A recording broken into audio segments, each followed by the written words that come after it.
မင်္ဂလာပါညီကိုတို့ရေခုနပဲလူရွေးလို့ပြီးသွားပြီပေါ့နော်2ရက်ပြီးသွားပြီ2ရက်ပြီးသွားပြီဆိုတော့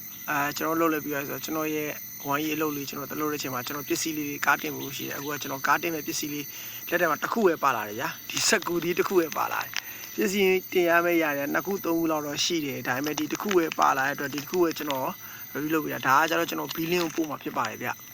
ကျွန်တော်စကူပါသီးတွေဒီဟိုကပါရယ်နော်ဗာလဲခွာပါတယ်ကွာပါတယ်စကူဒီနဲ့အတူတစုံစာပေါ့အဲ့ဒါအခုဖီလင်းကိုတက်တင်မှာဖြစ်တဲ့တော့မတင်ခင်ကျွန်တော်လိုင်းပေါ်တက်ခဲ့တာပါဗျအားကြောင့်မရောက်တဲ့နေရာမှာရောက်သလိုမျိုးရက်ပြီးတော့ကျွန်တော်တင်လိုက်တာပါတင်ချန်တဲ့ပစ္စည်းတွေအိမ်မှာကျန်ခဲ့တယ်ကျွန်တော်ဘလုံးဝင်းပြီးချင်းကျွန်တော်ကဒီကိုတန်းလာပြီးတော့ကျွန်တော်တက်တင်မှာမို့လို့ဒီတစ်ခုပဲပါလာကျေးဇူးပါအဲ့လိုမျိုးအားကစားပစ္စည်းနဲ့ပတ်သက်ပြီးတော့လိုအပ်တာရှိလို့ရှိရင်ကျွန်တော်မှလာရောက်ပြီးပြန်စုံစမ်းလို့ရတယ်ကျွန်တော်ရဲ့ Fiverr နံပါတ်လည်းကျွန်တော် profile မှာကျွန်တော်တင်ထားပြီးတယ်နောက်ဒါမှမဟုတ်ကျွန်တော် chat box Fiverr chat box Messenger chat box